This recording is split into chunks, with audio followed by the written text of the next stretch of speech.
অস্ট্রেলিয়ার ABC news 26শে March একটি সংবাদ প্রচার করেছিল। সেই সংবাদটি আমি একটু দেখাতে চাই। বীর মুক্তিযোদ্ধাকে আগে স্যালুট জানাতে চাই 26শে মার্চের দিনে, যখন আমাদের দেশে ক্রমাগত ভাবেই ইতিহাস বিকৃতি চলছে। সেই ইতিহাস বিকৃতির জায়গায় আরেকটু পালে হাওয়া দিলেন কথিত প্রধান উপদেষ্টা ডক্টর মোহাম্মদ ইউনূস।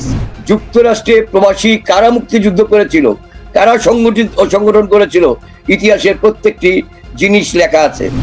মুক্তিযুদ্ধের সময় যেদিন ভাই ফজলু ভাই শুনেছেন 27 তারিখে জিয়াউর রহমান আসাতে জোরটা বেড়েছে সাধারণ মানুষের কাছে। আচ্ছা, তাহলে আর্মিরাও আমার লগে আইছে, বাঙালি অফিসাররাও আমার লগে আছে, এই ধরনের একটা রিয়াকশন হয়েছিল।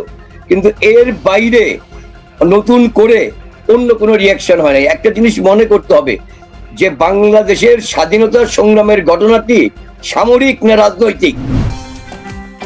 এই ঈদে কোনো প্রকার ফি ছাড়াই আপনার জাকাতের টাকা পাঠান সোনালী পের মাধ্যমে। টাকা যাবে দেশে সোনালী পের সাথে।